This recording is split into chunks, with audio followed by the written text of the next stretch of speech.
யோவான் சுவிசேஷம் 15ஆம் அதிகாரம் 16ஆம் வசனத்தை சேர்ந்து வாசிப்பவர்.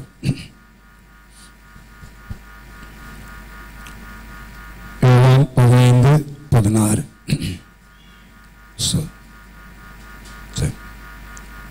சேர்ந்து வாசிப்போம். நீங்கள் என்னை தெரிந்து கொள்ளவில்லை, நான் உங்களை தெரிந்து கொண்டேன்.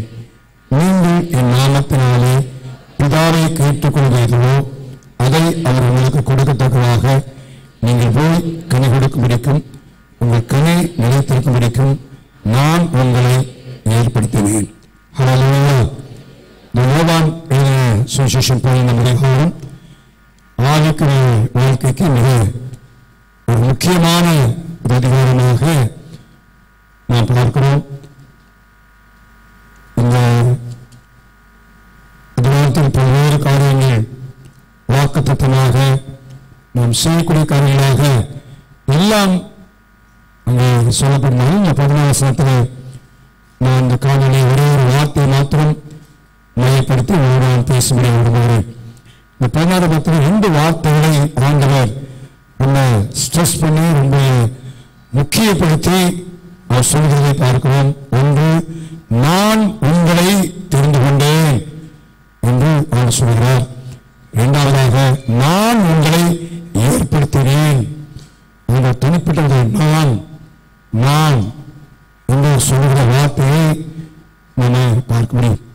நான் என்ன சொல்லும்போது ஆண்டவர் வானத்தை நான் நினைக்கிறேன். அந்த ஆண்டவர் சர்வ வல்லமுள்ள தேவன் அவர்தான் சொல்கிற காரியம். நான் உங்களை தெரிந்து கொண்டேன், நான் உங்களை ஏற்படுத்தினேன் என்று ஆண்டவர் சொல்கிறார். நான் உங்களை தெரிந்து கொண்டேன் இந்த வார்த்தையை கடந்த நாட்களில் ஆண்டவர் கொடுத்த வழியிலே நான் பல்வேறு கோணங்களிலே நான் சற்று தியானித்து பார்த்தேன், வேதாசனையை சற்று ஓட்டி பார்த்தேன். ஏன் ஆண்டவர் நம்மை தெரிந்து கொண்டார் என்பதை குறித்து முதலாவது சில கேள்விகளை நான் வசந்த அடிப்படையிலே கேட்டுக்கொண்டு கேள்வி அடிப்படையில் தான் சில வசனங்களை நான் பண்ணினேன். ஆண்டவர் தெரிந்து கொள்வதானால் அதற்கான ஒரு நோக்கத்தை தேவன் வைத்திருக்கிறதை மறந்துகிறோம். நம்முடைய தேவன் நோக்கத்தின் தேவன். நான் உங்களை தெரிந்து கொண்டேன், நான் உங்களுடைய நோக்கம், என்னுடைய பர்பஸ், இதற்காக தேவன் நம்மை தெரிந்து கொண்டார் என்பதை குறித்து பழைய ஏற்பாட்டிலும் புதிய ஏற்பாட்டிலும் சொல்லப்பட்ட வசனங்களை நான் பார்க்கும்போது வாசியுங்கள். உபாகமத்தின் புத்தகம் 7ஆம் அதிகாரம் 6ஆம் வசனத்தை வாசியுங்கள். உபாகமத்தின் புத்தகம் 7ஆம் அதிகாரம் 6ஆம் வசனம்.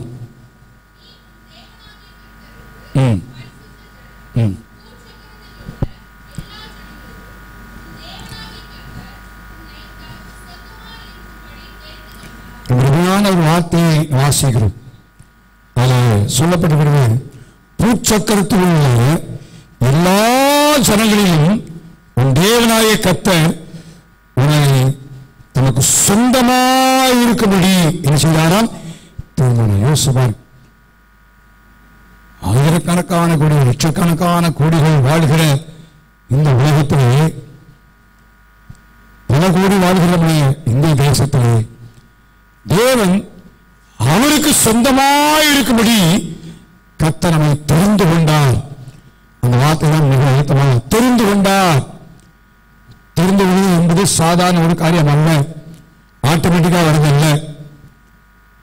நம்முடைய கடைகளில் போய் சில பொருட்களை வாங்க போகிறோம், ட்ரெஸ் வாங்கினாலும் சரி, எந்த காரணம் வாங்கினாலும் தெரிந்து கொள்கிறோம். அப்படின்னா போட்ட உடனே ஜவுளிக்கடையில் போட்ட உடனே எந்த துணியை நான் வாங்கிட்டு வருவதில்லை, தெரிந்து கொள்கிறோம். மார்க்கெட்டில் போகிறோம், ஒரு கத்திரிக்காய் வாங்க போகிற வச்சு விலை குறைவாக தான் இருக்குது, அவர் போடுறது அள்ளி வாங்கி வந்துடுவோமா? இல்லை, பார்க்கிறோம், தெரிந்து கொள்கிறோம். அத்தனை குமிழில் நமக்கு தேவையான தெரிந்து கொள்கிறோம். அதான் ஆண்டு சொல்றார், பூச்சக்கரத்தில் உள்ள எல்லா ஜனங்களிலும் ஆண்டவர் நம்மை தெரிந்து கொண்டாராம். இந்த காரணத்திலே நம்முடைய உள்ளத்தில் இருக்க வேண்டிய ஒரு வார்த்தை, அழுத்தமான பதம், நான் தேவனால் தெரிந்து கொள்ளப்பட்டவன். ஹல்லேலூயா, ஹல்லேலூயா. யாரா இருந்தாலும் சரி, படிச்சவங்களோ படிக்காம, ஏழோ பணக்காரோ, ஆணோ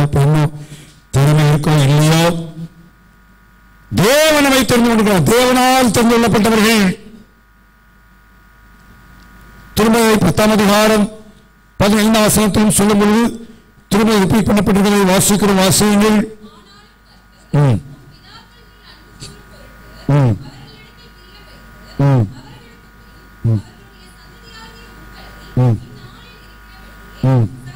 சகல ஜாதிகளுக்குள்ளும்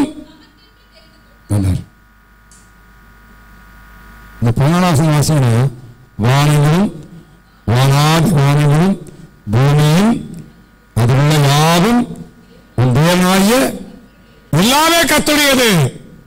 ஆனாலும் எல்லாம் அவர் சொந்தம், அவர்தான் உண்டாக்கினார். எல்லாம் அவர் மூலமாய் அவருக்கென்று அவருக்காகவே உண்டாக்கப்பட்டது என்று எழுதப்படுகிறது.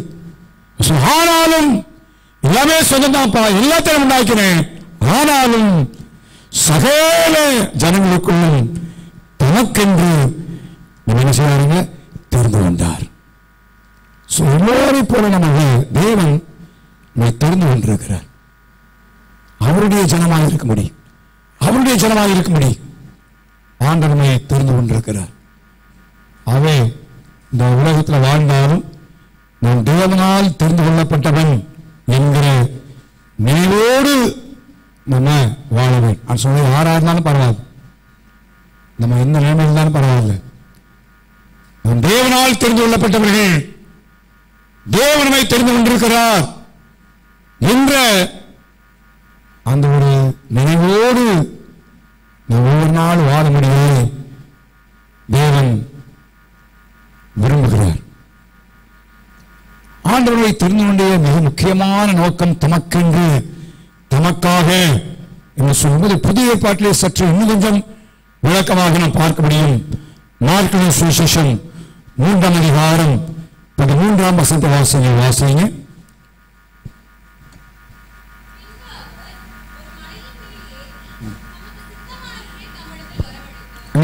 ஆண்டவரை தெரிந்து கொள்கிற சீசரை தெரிந்து கொள்கிற ஒரு காரியத்தை நாம் வாசிக்கிறோம். மனமேல் ஏறி தமக்கு சித்தமானவர்களை வரவழைத்தார், தெரிந்து கொண்டார். எதற்காக வாசிங்க.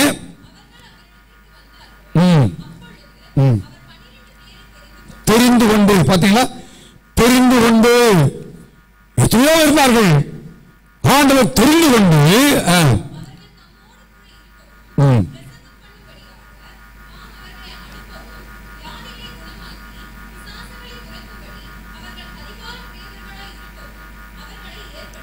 ரெண்டு மிக முக்கியமான காரியத்தை பார்க்கிறோம். ஒன்று, முதலாவதாக அவர்கள் தம்மோடு கூட என்ன செய்ய வேண்டும், இருக்க வேண்டும். தெரிந்துடைய மிக முக்கியமான நோக்கம் தான், அவரோடு கூட இருக்க வேண்டும்.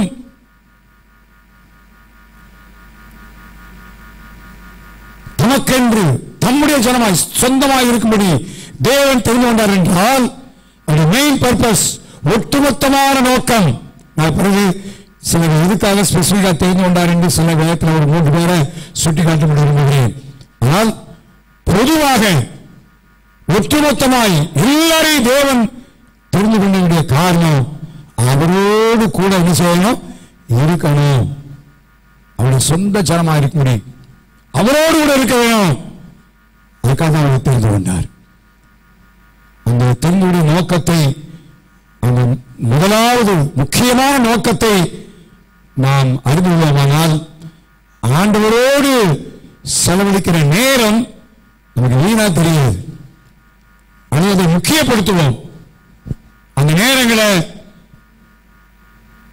நாம் கனத்துக்குரியதாக எண்ணுவோம்.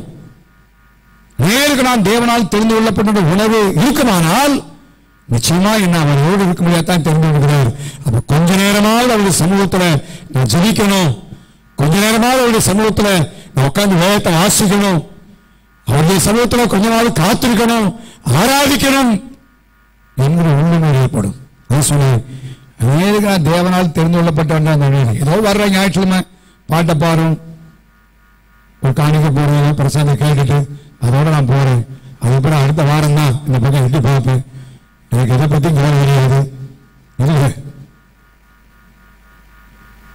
சொன்ன வாழ்க்கை நிலைமையில எந்த நிலைமையிலே ஆண்டவர்களை தெரிந்து கொண்டார் என்பதை ஒவ்வொரு நாளும் சிந்திக்க வேண்டும். சிந்திக்க வேண்டும், நினைத்து பார்க்க வேண்டும்.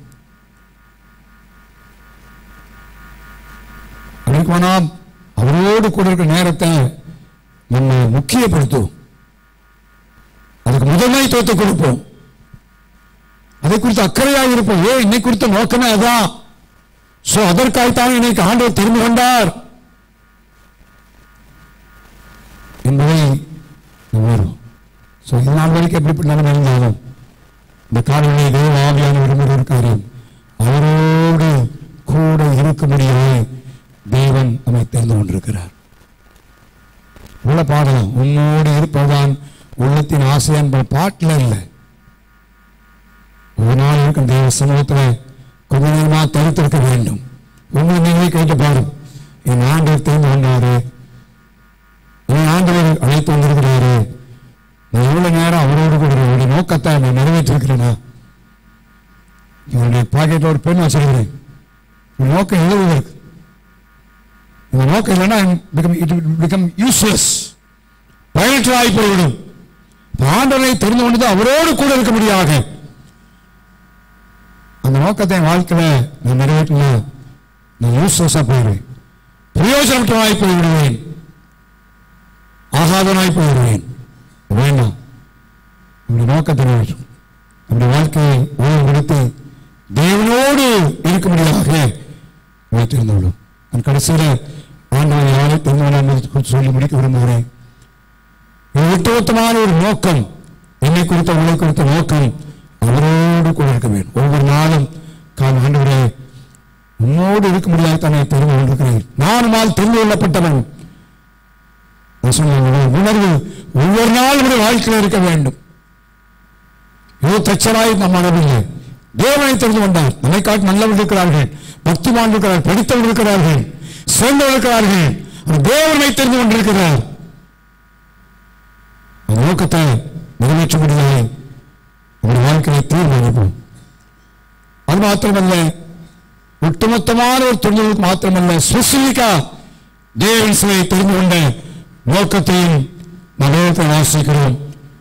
நெகேமியாவின் புத்தகம் 9ஆம் அதிகாரம் 7ஆம் வசனத்திலே வாசிக்கிறோம். நெகேமியாவின் புத்தகம் 9ஆம் அதிகாரம் 7ஆம் வசனம். ஆபிரகாமை தெரிந்து கொண்டு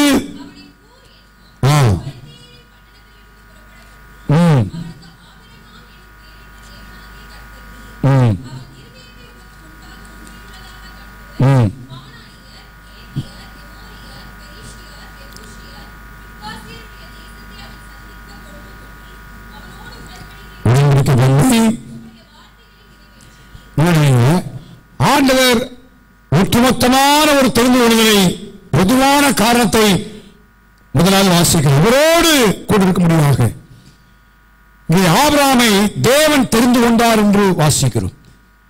படிக்கும்போது நம்மையும் அதோடு இணைத்து வைத்து பார்க்கிறோம். எப்பொழுது ஆபிரகாமை தேவன் தெரிந்து கொண்டார்?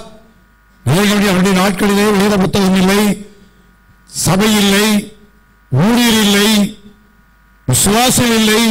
அப்படிப்பட்ட நிலைமையில் தான் யோசுவாவின் புத்தகம் 24ஆம் அதிகாரம் 2ஆம் வசனத்திலே யோசுவா ஆபிரகாமுடைய முந்தின வாழ்க்கையை குறித்து எழுதுகிறான். அவன் வாழ்க்கையின் பூர்வீகத்தை குறித்து எழுதுகிறான். வாசியுங்கள், யோசுவாவின் புத்தகம் 24ஆம் அதிகாரம் 2ஆம் வசனம்.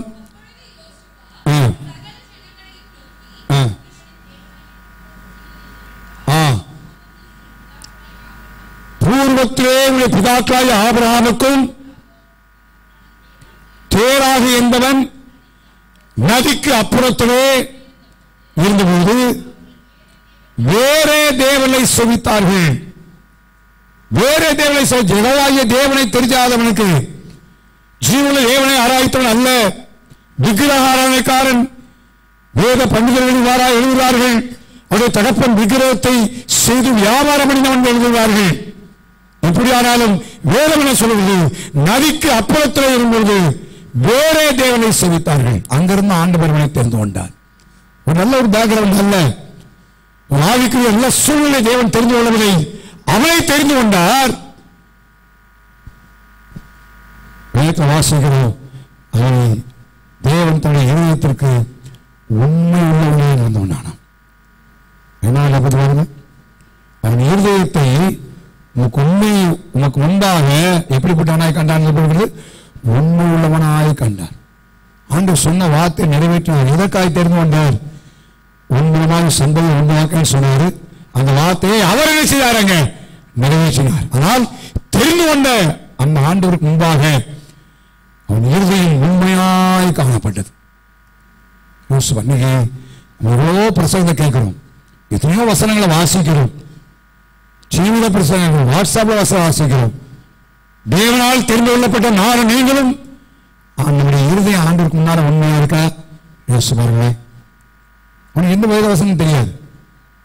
ஆபிரகாமுக்கு கொடுத்த வாழ்க்கையுடைய என் வாழ்க்கை அதிகமாய் தாக்கத்துக்குள்ளாக்கினது, ஆசீர்வாதத்துக்குள்ளாக்கினது ஆபிரகாமுடைய வாழ்க்கை. இயேசு கிறிஸ்துவின் போதனையை கீழ்ப்படுத்தவன் இன்றைக்கு என்னவே தெரியாது. ஆனால் நம்ம என்ன செய்யறோம்? ஆபிரகாமை போல என்ன செய்ய ஆசீர்வதிக்க சும்மா ஆண்டவர் ஆசீர்வதிக்கிற ஆபிரகாமுடைய வாழ்க்கையில கிறிஸ்துவின் போதனையை அன்றைக்கு நிறைவேற்றினவன், ஜீவனையை உண்மையினால் வென்றவன், வாக்குவாதத்தில் இடம் கொடுக்காதபடி விட்டு கொடுத்தவன்.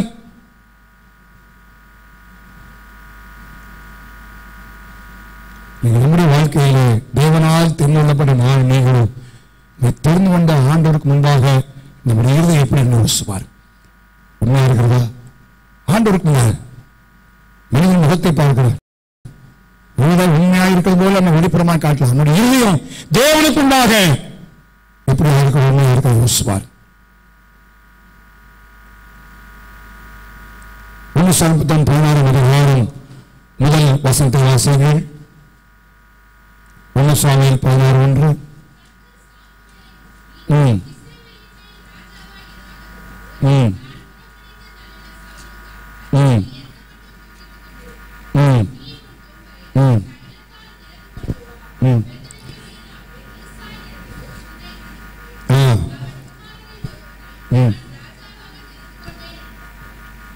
அவருடைய குவால் ஒருவனை ராஜா என்ன செய்த தெரிந்து கொண்டேன். அது முன்னால ஆண்டவர் சொல்லும் பொழுது 1 சாமுவேல் 13 14 வசனத்துல சாமுவேல் சொல்வதை வாசிங்க. 1 சாமுவேல் 13:14.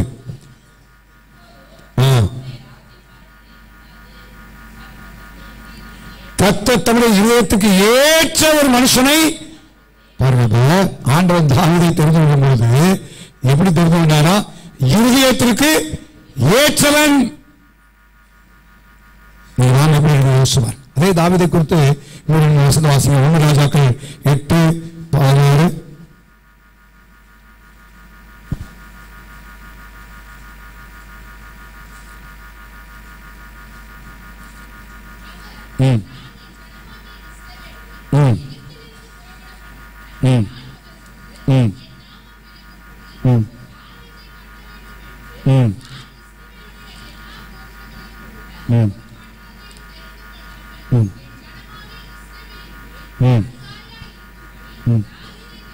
தாவீதை என்ன செய்யுங்க?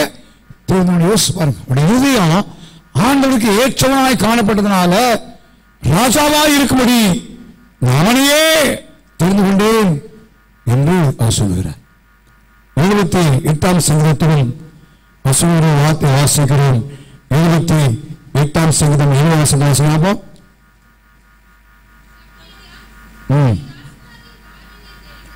தம்முடைய தாசனாகிய தாவீதை என்ன செய்ய தெரிந்து கொண்டு ஆடுகளின் பின்னால தொழில் வந்து அவனை என்ன செய்வாங்க எடுத்தாராம். அவன் என்ன செய்தான்? 23 வசனம் வாசிங்க. உண்மையின்படியே இந்த வசனம் எல்லாம் வார்த்தைங்க.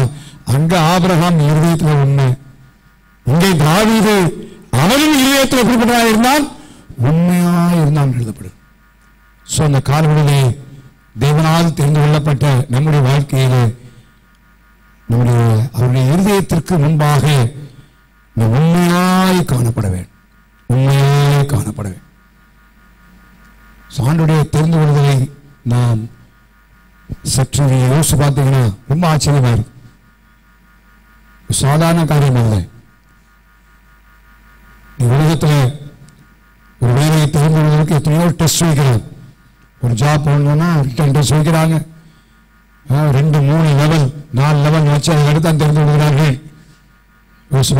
ஆண்டவர் அவருடைய பிள்ளையாக அவருடைய சொந்தமா அவருடைய சொந்த ஜனமாக இருக்கும்படி தெரிந்து கொண்டிருக்கிறாரே.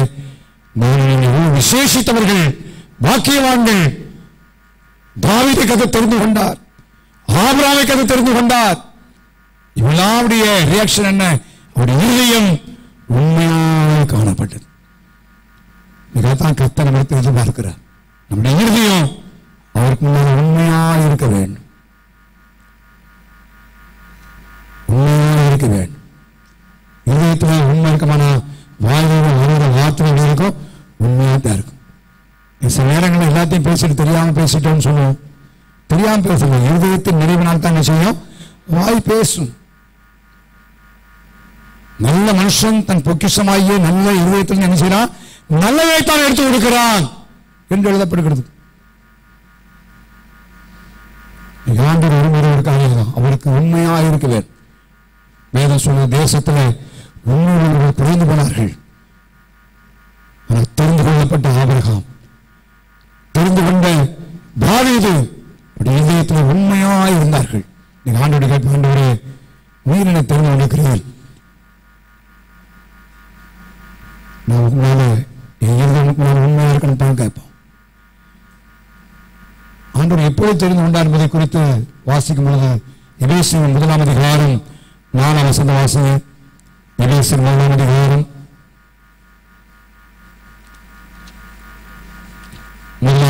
4 வசனம்.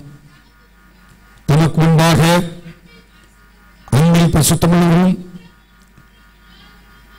குற்றமுள்ளவனாயிருப்பதற்கு உலக தோற்றத்துக்கு முன்னாலேயே கிறிஸ்துவுக்குள் நம்ம நினைச்சாருங்க தெரிந்து கொண்டார். யோசிச்சு பாருங்க, என்னையும் உங்களையும் தேவன் எப்படி தெரிந்து கொண்டார்? உலக தோற்றத்துக்கு முன்னாலேயே தேவன் தெரிந்து கொண்டாராம். என்ன ஒரு ஆண்டவருடைய அனந்த ஞானம் என்பதை பாருங்கள். அதுக்கு முன்னாலே கர்த்தர் கண்ணை வைத்திருக்கிறதை தெரிந்து கொண்டிருக்கிறார்.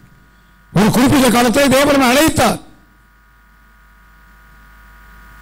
உலக தோற்றத்துக்கு கல்லு, மண், மரம், செடி, கொடி எல்லாம் உண்டாவதற்கு முன்பதாகவே நான் நீங்களும் தேவனுடைய தெரிந்தவர்களுடைய பட்டியலில் நாம் இருந்திருக்கிறோம். எவ்வளவு தேவன் மேலே அக்கறை வைத்திருக்கிறார், எவ்வளவு கஷ்டம் வைத்திருக்கிறார். ஒரு ஆச்சரியமான காரியம் தான். புதிய பண்ண ஒரு சம்பவத்தை சொல்லுவேன். அவனுக்கு எவ்வளவு ஆச்சரியம் என்பதை நான் சொல்ல முடியும். யோவான் 3 அதிகாரத்தில் நீங்க பார்த்தீங்கன்னு சொன்னா 43 வசனம் வாசிங்க.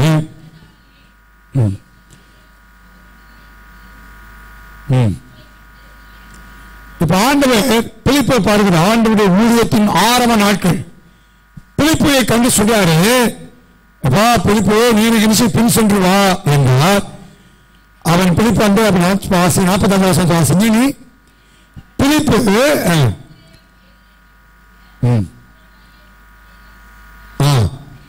பிலிப்பு நாத்தான் வேலை கண்டு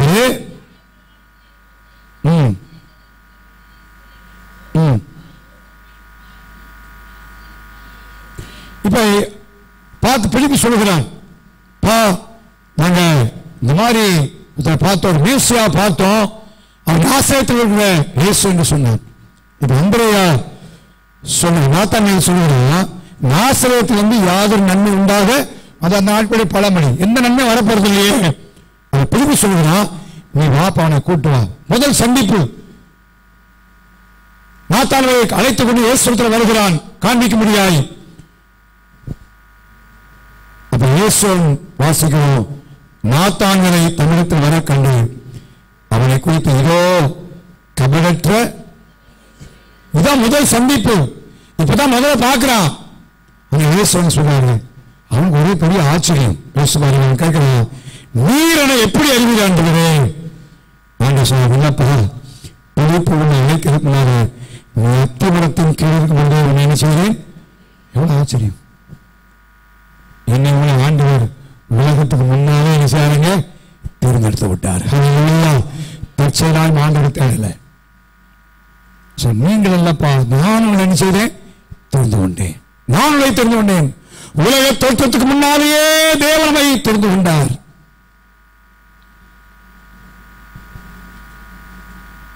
அடுத்து அப்படியே யோசிச்சு வரும் பொழுது, எங்கிருந்து ஆண்டவனை தெரிந்து கொண்டார்? இப்பேற்பட்ட சூழ்நிலை ஆண்டவர் தெரிந்து கொண்டார் என்ற வார்த்தையை நான் புரட்டி பார்க்கும்பொழுது வாசிங்க ஏசாயா 41 அதிகாரம் முதல் வசனம் வாசிங்க. ஏசாயா 41:9. நான் பூமியின் கடையாந்திரங்களில் இருந்து உன்னை எடுத்து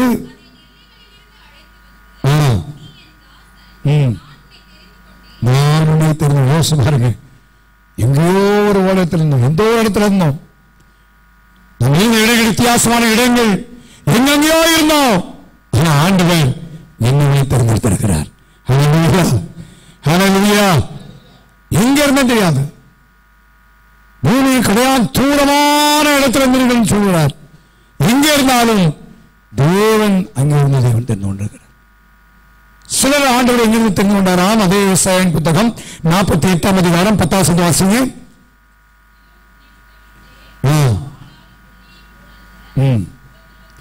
உபத்திரவத்தின் குகையிலே உன்னை தெரிந்து கொண்டேன். சிலருடைய வாழ்க்கையிலே போராட்டத்தின் மத்தியிலே, கஷ்டத்தின் மத்தியிலே, நெருக்கத்தின் மத்தியிலே தேவன் அங்கே தெரிந்து கொண்டிருக்கிறார். சாண்டுடைய தெரிந்துடைய விதத்தை குறித்து நாம் பார்க்கிறோம். ஆச்சரியம். ஏதோ ஒரு நிலைமையில் இனினால முடியாது, இழைக்காத ஆகாது என்று சொல்லுகிற நிலைமையிலே தேவனை அங்கிருந்து ஆண்டவர் தெரிந்து கொண்டிருக்கிறார். வித்தியாசமான சூழ்நிலையில், வித்தியாசமான இடத்திலே, வித்தியாசமான நிலைமையிலிருந்து தேவன் தெரிந்து கொண்டிருக்கிறார். யோவானின் சுவிசேஷத்தை வாசிக்கும்போது வாசிக்கிறோம் 15 அதிகாரம் 19 வாசிங்க.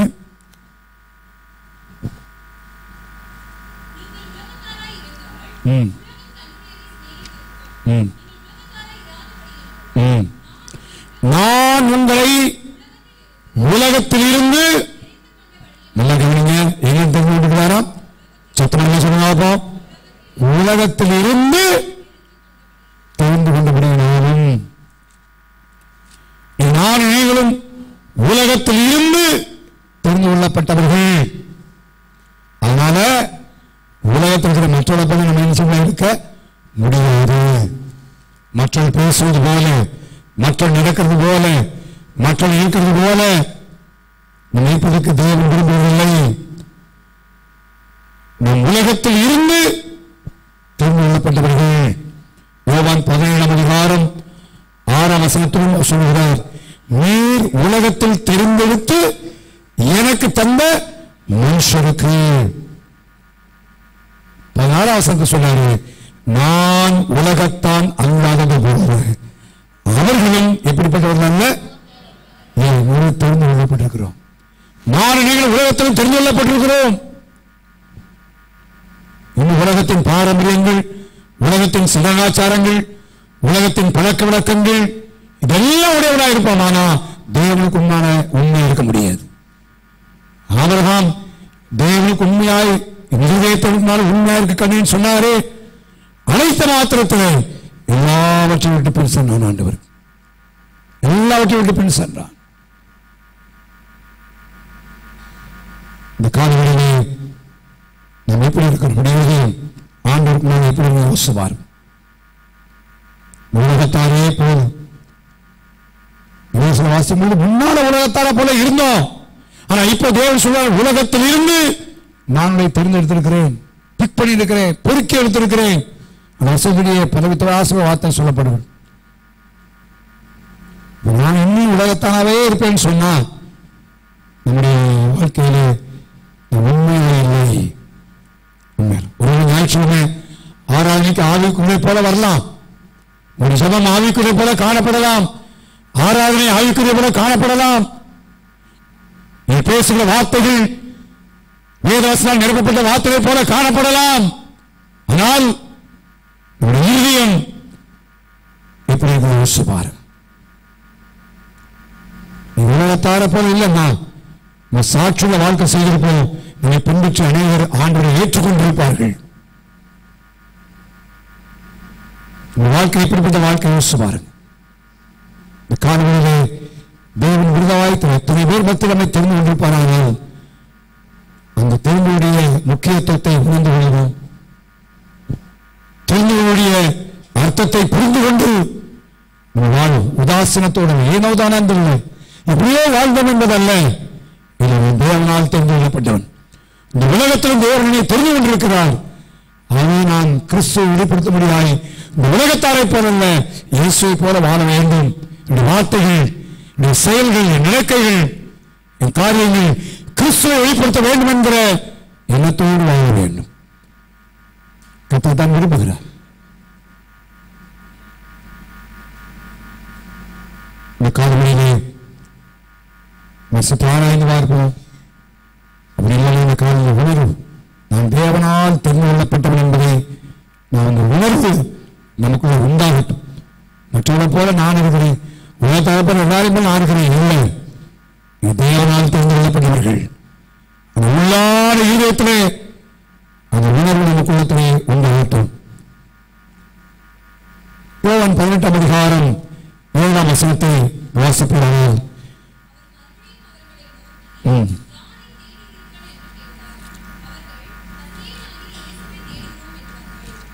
லூக்கா 18 லூக்கா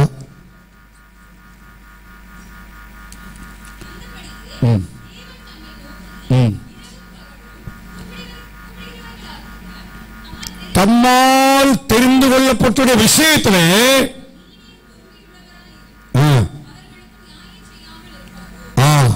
சீக்கிரத்திலே தெரிந்து கொள்ளப்பட்ட யார் தேவனால் தெரிந்து கொள்ளப்பட்டிருக்கிறோமோ, தெரிந்து கொள்ளப்பட்டவர்கள் தேவனை நோக்கி எந்த காரியத்துக்காக தேவனை நோக்கி ஜெபித்துக் கொண்டிருக்கிறீர்களோ அந்த காரியத்துக்கு தேவன் சீக்கிரத்திலே என்ன செய்வார்? நியாயம் செய்வார். ஒருவேளை ஒரு நியாயம் ஈடுபட்டு போயிருக்கலாம். வேலை சுலத்திலோ உங்கள் சொந்த கர்மத்திலோ மற்ற மத்தியிலோ உங்களுக்காக நியாயம் சொல்வதற்கு ஆட்கள் இல்லாமல் இருக்கலாம். நீங்கள் தேவனால் தெரிந்து கொள்ளப்பட்டதாக இருப்பதனாலே தேவனை நோக்கி நீங்கள் கூப்பிடும்போது சீக்கிரத்திலே தம்மால் தெரிந்து கொள்ளப்பட்ட விஷயத்தில் ஆண்டவர் நியாயம் செய்யாமல் இருப்பாரோ, சீக்கிரத்தை செய்வாங்க, நியாயம் செய்வார். ஆண்டவருக்கு நியாயம் அந்த ஒரு நான் தேவனால் தெரிந்து கொள்ளப்பட்டிருக்கிறேன், எனக்காக நியாயம் செய்ய கர்த்தர் ஒருவர் இருக்கிறார் என்று நம்முடைய காரியத்தை ஆண்டவரிடத்தில் சொல்லுவோம். மனிதனிடத்தில் அல்ல, தேவனிடத்திலே சொல்லுவோம். எந்த காரியமானாலும் சரி தேவனுக்கு நியாயம் செய்வார். வருஷத்தில் அழகா சொல்லப்படுகிறது, தம்மால் தெரிந்து கொள்ளப்பட்டுடைய விஷயத்தில், அவரால் தெரிந்து கொள்ளப்பட்ட விஷயத்தில் அவர் சாதாரணமாக இருக்க போவதில்லை, சீக்கிரத்தை நியாயம் செய்வார். அதை தொடர்ந்து தேவனை நாம் பெற்றுக் கொண்டிருப்போம். அது மாத்திரமல்ல, யோவான் சுவிசேஷம் 13ஆம் அதிகாரம் 18 சூழலை வாசியுங்கள். யோவான் 13:18. யோவான் 13:18. எல்லாரை குறித்து நான் தெரிந்து கொண்டவர்களை ஆண்டவரால் தெரிந்து கொள்ளப்பட்ட ஒவ்வொரு ஜனத்தையும் தேவன் சொல்றாங்க அறிந்திருக்கிறார். அதான் இஸ்ரவேல் ஜனங்களை தேவன் தெரிந்து கொள்ளப்பட்ட ஜனம். எகிப்தின் அடிமைத்தனத்தில் அவர் வாழ்ந்தார்கள். ஐயோ, நீங்கள் படுகிற வேதனை நான் அறிந்திருக்கிறேன் என்று சொல்ல, வேதனை தெரியும் சொன்ன பெயர் முதலாய் அவர் அறிந்திருக்கிறார். எனக்கு குறித்து யாரும் தெரியுதோ தெரியலையோ, நான் தேவனால் தெரிந்து கொள்ளப்பட்டவன். எனக்கு ஆண்டவரை பற்றி ஆண்டவர் என்னை குறித்து நல்லா இருந்திருக்கிறார். ஹல்லேலூயா, ஹல்லேலூயா. இவ்வளவு செய்யலாம் ஆண்டவர் சொல்லுவாங்க. உலகத்தில் யாருக்கு தெரியும் தெரியலையோ, யாருக்கு தெரியணும். அதனால சில இடத்துல நோட்டீஸ் போடுங்க, சில போட்டோ நம்ம பேரை போடுங்க. எதுக்கு பேர் என் பேர் போட்டு யாருக்கு தெரிய போகுது? படத்தை பார்த்து தெரியாது சொல்ல இல்லை, யாருக்கு தெரியணும் அவசியம் இல்லை, ஆண்டவர் தெரியும். அன்னைக்கு ஒரு கூட்ட ஜனங்கள் ஆண்டவரே நாமத்தால் அற்புதம் செய்தோம், அதிசயம் செய்தோம், தீர்க்கதரிசனம் உரைத்தோம், வியாதியை சுகமாக்கணும். ஆண்டவர் ஒரே தசனாக உங்க எனக்கு செய்யாது அறியேன். யோசிச்சு பாருங்க, தெரியாதப்பா அவங்களை பத்தி என்ன பெரியாம நிலைமை. ஒரு நாள் தேவ சமூகத்தில் இருக்கும்போது தேவன் என்னை உன்னை பார்த்து சொல்லணும், இவரை பத்தி எனக்கு தெரியும். தேவனால் தெரிந்து கொள்ளப்பட்டவர்களை தேவன் அறிந்திருக்கிறார். நீங்க போற பிரச்சனை தெரியும், இருக்கிற சூழ்நிலை தெரியும், வாழ்க்கை இருக்கிற கஷ்டங்கள் தெரியும், எல்லாவற்றையும் இருக்கிறார். ஆம்னிஷியன்ட் காட், சர்வ ஞானி. முந்தின காரியம் தெரியும் அவருக்கு, இப்ப நடக்கிற காரியம் தெரியும், கடந்த காலத்தில் காரியங்கள் தெரியும். அறிந்திருக்கிற ஆண்டவர் அவர். நான் தெரிந்து கொண்டவனை நான் அறிவேன். அது மாத்திரமல்ல, மத்திய 24:31 கடைசி நாட்களில் நடக்கப்போற சம்பவத்தை சொல்லும்போது இயேசுவை வார்த்தை வாசியுங்கள்.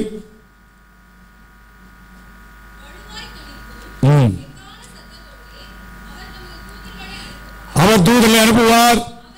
அவர்கள் அவரால் தெரிந்து கொள்ளப்பட்டவர்களை வானத்தின் ஒரு முனை முதல் கொண்டு மறுமுனை வரைக்கும் 4 திசையிலிருந்தும் கூட்டி சேர். தேவனால் தெரிந்து கொள்ளப்பட்டவர்களைத்தான் தேவன் பரலோகத்திலே கூட்டி சேர்க்க போகிறார். ஹல்லேலூயா, ஹல்லேலூயா.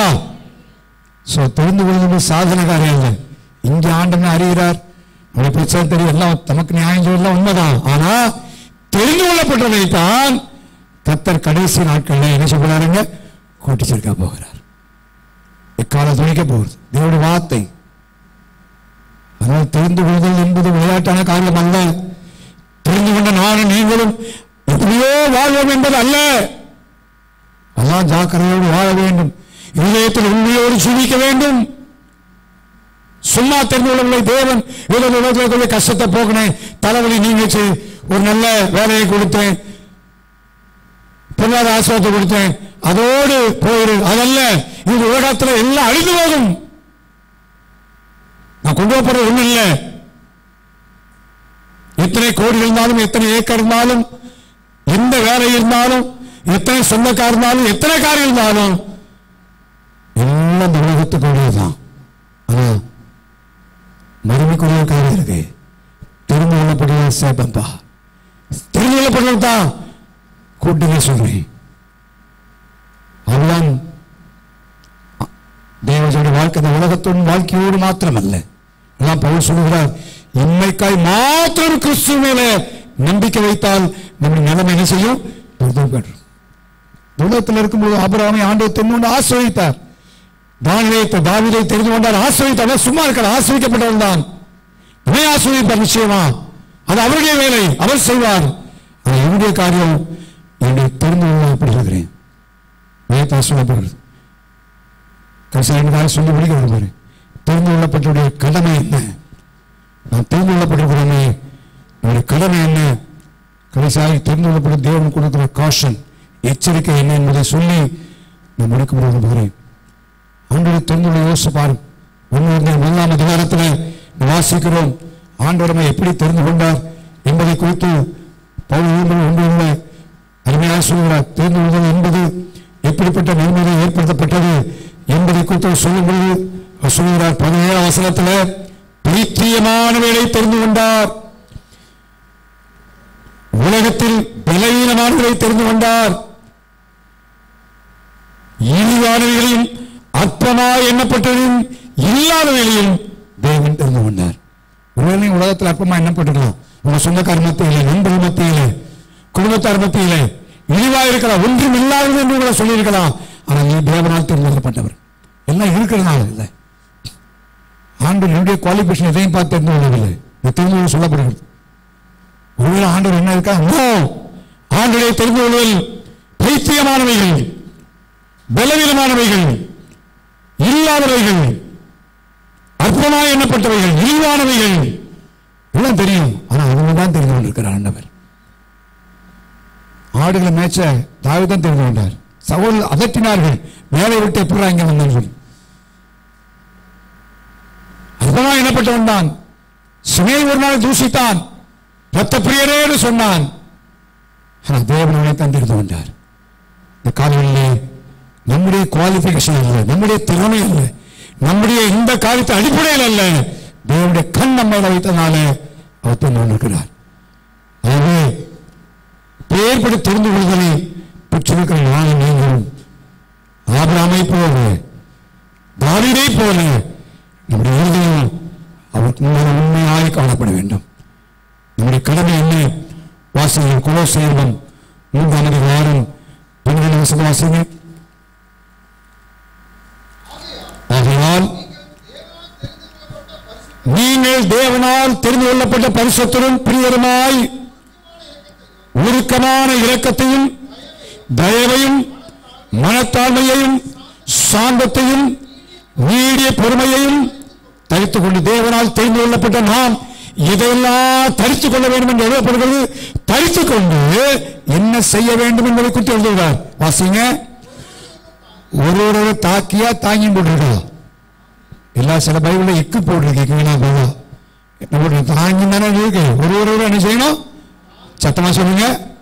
தாக்க கூடாது. என்ன செய்யணும்? தாங்கி. ஒருவர் வேறு ஒருவருக்கு குறைபாடு உண்டானால் ஏன்? நீ தேவனால் தெரிந்து கொள்ளப்பட்ட பரிசுத்தர், தேவனால் தெரிந்து கொள்ளப்பட்டவர்கள். ஆகவே ஒருவரை தாங்க வேண்டுமாம். எந்த காரியமானும் என் மேல ஒருத்தர் குறைவா இருந்துச்சுன்னா நான் அவனை கிறிஸ்து மன்னித்தது போல என்ன செய்ய வேண்டும்? மன்னிக்க வேண்டும். கசப்பையும் வைராக்கியத்தையும் இதயத்தில் வைத்திருப்போமானால் நாம் தெரிந்து கொள்வதை அபாத்திரப்படுத்துவதாய் காணப்படுவோம். தேவனை தெரிந்து கொள்வதை நஷ்டப்படுத்துவதாய் காணப்பட்டு விடுவோம். மிக கவனமாக இருக்க வேண்டும். தெரிந்து கொள்ளப்பட்ட பரிசுத்தமாய் தேவனை பணிய உருவான இரக்கம், தயவு, மனத்தாழ்மை, சாந்தம், நீடிய பொறுமை தரித்துக்கணும். சொன்னார், உலகத்தாரை போல நான் இல்லை. உலகத்தாரை செய்யலாம். தேவனுடைய பிள்ளைகளால் நான் நீங்களும் தேவனால் தெரிந்து கொள்ளப்பட்டிருக்கிறோம். நாம் நிறைவேற்ற வேண்டிய கடமை இருக்கிறது. ஒருவர் தாங்கி என் மேல ஒருத்தர் குறைவா இருந்துச்சுன்னா நான் அவனை மன்னிக்க வேண்டும். கிறிஸ்து மன்னித்தது போல ஒரு மன்னிகள் எழுதப்படுகிறது. இரண்டாவதாக 1 Corinthians 2 அதிகாரம் 9 வசனத்தில் எழுதப்பட்ட வாசியங்கள்.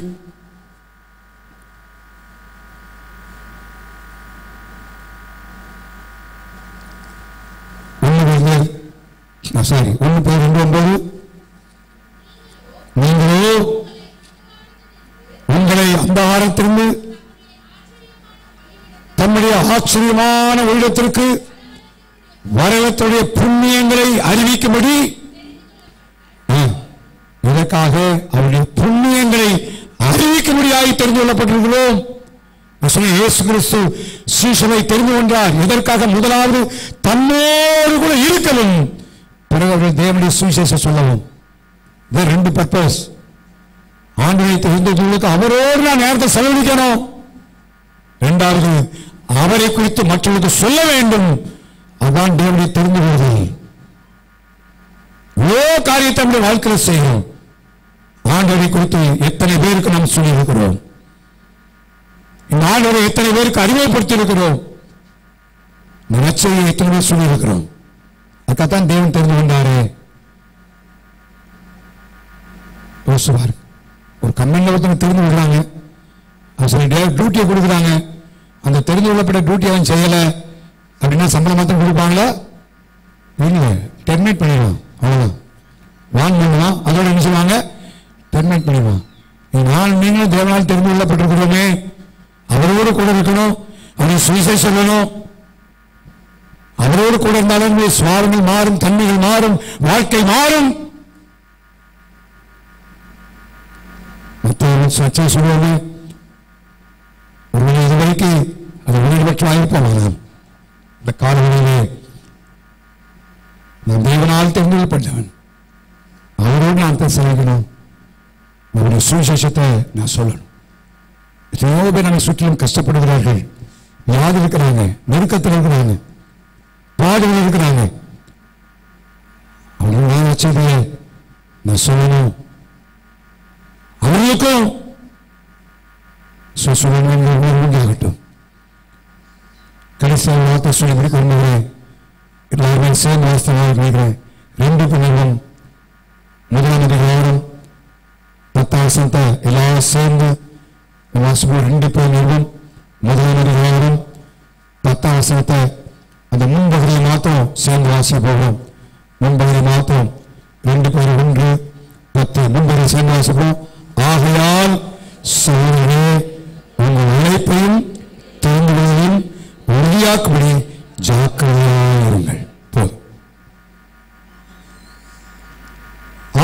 சகோதரரே, உங்கள் அழைப்பையும் தெரிந்து கொள்வதையும் உறுதியாக்கும்படி எப்படி சொல்லப்படுகிறது? ஜாக்கிரதை. எல்லா தேவசத்தையும் மேற்கொள்ளணுமா? ஹல்லேலூயா. எல்லாருடைய சத்தையும் மேற்போம். அழைப்பையும் தெரிந்து கொள்வதையும் உறுதியாக்கும்படி ஜாக்கிரதையாக இருங்கள். உறுதியா கன்ஃபார்ம் பண்ணும்படி ஆண்டவரை தெரிந்து கொண்டிருக்கிறார். நாம் தான் கன்ஃபார்ம் பண்ண வேண்டும், நாம் தான் உறுதியாக்க வேண்டும். அதுக்கு ஜாக்கிரதையாக நம்ம தேவனை தெரிந்து கொள்ள நமக்கு வாழ்க்கையில கன்ஃபார்ம் பண்ணல, நம்ம மிக பரிதாபமா போய்விடும். ஆண்டவரை தெரிந்து கொண்டிருக்கிறார், அதை உறுதியாக்குவது நாம் தான். பலவீனமானவை தெரிந்து கொண்டிருக்கிறார், அற்பமாக எண்ணப்பட்டவை தெரிந்து கொண்டிருக்கிறார், இதுவாய் எண்ணப்பட்டவை தெரிந்து கொண்டிருக்கிறார், இல்லாதவை தெரிந்து கொண்டிருக்கிறார். எங்கெங்கோ இருந்தா தெரிந்து கொண்டார் ஆண்டவர். நாம் ஒரு தெரிந்து கொள்ள விசேஷித்த நோக்கத்தோடு தெரிந்து கொண்டார். தெரிந்து ஆபிரகாமை ஆசீர்வதித்தார், தெரிந்து தாவீதை ஆசீர்வதித்தார், மேன்மைப்படுத்தினார். எல்லாம் உண்மை. உலகத்திலிருந்து தேவனை தெரிந்து கொண்டிருக்கிறார். உன் சொந்தக்கார மத்தியிலிருந்து, நண்பர் மத்தியிலிருந்து, உன் குடும்பத்திலிருந்து தேவனை தெரிந்து கொண்டிருக்கிறார். தெரிந்து கொள்வதில் நாம் தான் உறுதியாக்க வேண்டும், கன்ஃபார்ம் பண்ணணும். நான் தேவனால் தெரிந்து கொள்ளப்பட்டேன், நான் எப்படி நடக்கணும்? இந்த உலகத்திலும் தெரிந்து கொள்ளப்பட்டேன், இந்த உலகத்தை போல இருக்கக்கூடாது. தேவனால் தெரிந்து கொள்ளப்பட்ட நான் மற்றதை தாண்டி அன்பினால் ஒருவருக்கொரு நான் மன்னிக்கிற சுபாவத்தோட இருக்க வேண்டும். தேவனால் தெரிந்து கொள்ளப்பட்ட நான் சுவிசேஷத்தை அறிவிக்கிறா இருக்க வேண்டும். செஞ்சமானா நம்முடைய தெரிந்து கொள்வதில் நாம் கன்ஃபார்ம் பண்ணுகிறோம், நாம் கன்ஃபார்ம் பண்றோம். தெரிந்து கொள்ளப்பட்டவரை தான் கடைசி நாட்களில் கத்தர் கொண்டு சேர்க்க போகிறார். தெரிந்து கொள்ளப்பட்டவரை தான் அவர் அறிந்திருக்கிறார். என்னை பார்த்து கடைசி நாள சமூகத்தின் போது உனக்கு தெரியாதுப்பா அப்படின்னு சொல்ற இன்னும் நீங்க யோசிச்சு பாருங்க. ஊழியசே பிசாசு ஓடினது தீர்க்கதரிசனம் அக்யூரேட்டா இருந்துச்சு, அற்புதம் நடந்தது. தேவனே திருமணத்தை உறுதியாக்கவில்லை. திருமணத்தை நஷ்டப்படுத்த வேண்டாம். ஆண்டவரை தெரிந்து கொண்டிருக்கிறார். திருமணத்தை விநாசனப்படுத்த வேண்டாம். எங்க இருந்தாலும் தேவனால் தெரிந்து கொள்ளப்பட்டவன் என்கிற உணர்வு நமக்கு கொள்ளட்டும். இந்த காலையை கத்தந்த உணர்வை ஒவ்வொருவருக்கு கட்டிடுவாராக. உலகத்தில் வாழ்வை போல மற்றவரை போல வாழும்படி நாம் அழைக்கப்படவில்லை, அதற்காக தெரிந்து கொள்ளப்படவில்லை. அவருக்கு சொந்த ஜனமாக இருக்கும்படி, அவருக்கு சொந்த ஜனமாக இருக்கும்படி இந்த உலகத்தார போலவே இருந்தோம்னா வேண்டாம். இந்த கால்வழியிலே உலகத்தின் முடிவுக்கான எல்லா காரியங்களும் நடந்து கொண்டிருக்கிறது. அந்த கிறிஸ்து நலசாட்சிக்காய் உலக நோக்கி அறியாமையாய் ஆயத்தம் பண்ணி கொண்டிருக்கிறது. இயேசு சீக்கிரம் வரப்போகிறார். தெரிந்து கொள்ளப்பட்டுள்ள ஒரு முனையிலிருந்து கடைசி முனை வரைக்கும் அவர் கூட்டி சேர்க்க போகிறார்.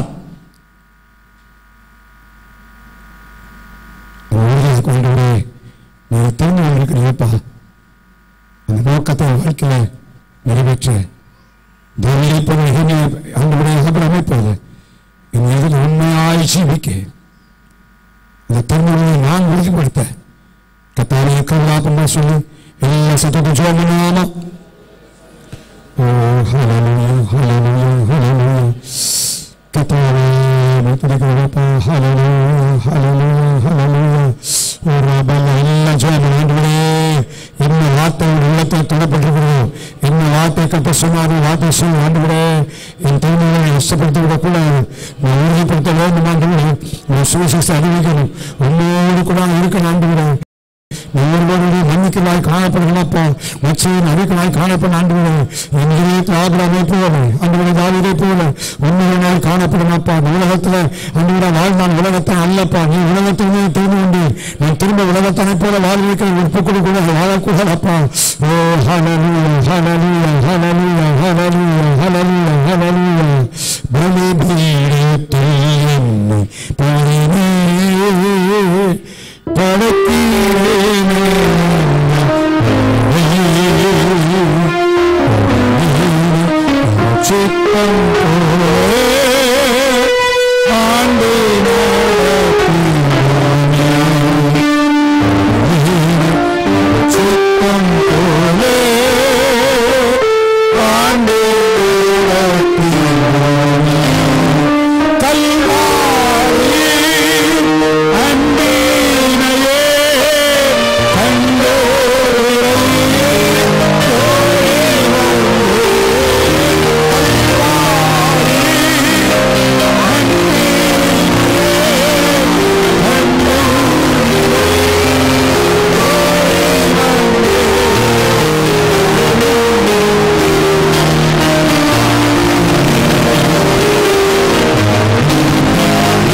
கொடுக்கிறார்கள்.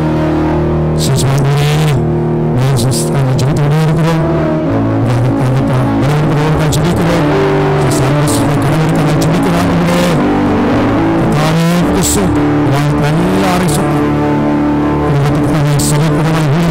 போராடுகிற எல்லா சத்துரு வல்லமைகள் இந்த வாரத்திற்கு சுத்தமா இயேசுவின் நாமத்தில் சிறைப்படுத்துவாங்க.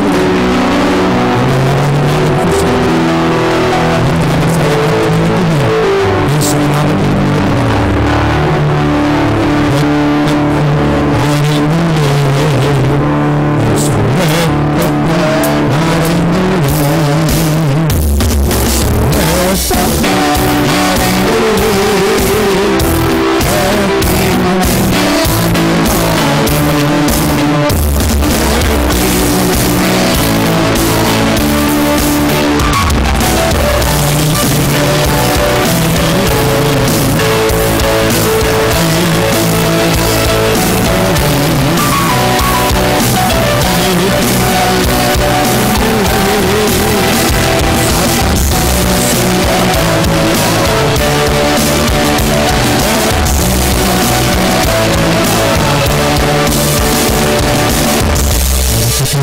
सुख सुख पितावाज